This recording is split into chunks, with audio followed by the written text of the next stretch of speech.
The NATO summit that was held in the Netherlands has recently concluded after an important two-day conference discussing key strategies. 32 member countries have agreed, following US President Trump's demands, to increase their defense spending to 5% of GDP by 2035. This is likely to put considerable pressure on South Korea, which currently spends only 2% of its GDP on defense. Here is a report by Kim Tae-hee.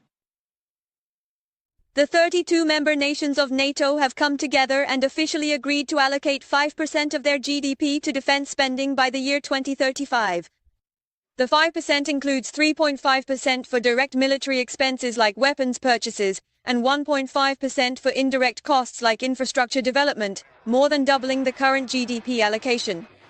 This aligns with President Trump's demands, who has criticized allies for not pulling their weight in defense. It was quite unfair, actually. But this is a big win for Europe and for actually Western civilization.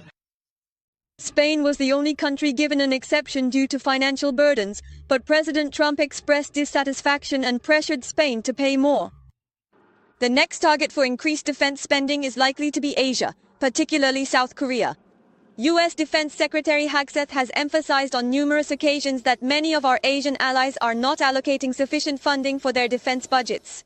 For countries in Europe to do that while key allies in Asia spend less on defense in the face of an even more formidable threat, not to mention North Korea. If South Korea complies with U.S. demands to raise defense spending to 5% of GDP, it will have to allocate over 120 trillion won annually for defense. Wee Sung-lak, the national security advisor who attended the NATO summit on behalf of President Lee, met with U.S. Secretary of State Mark Rubio and agreed on the necessity of holding a South Korea-U.S. summit, pledging close communication. This is Kim Tae-hee, MBN News.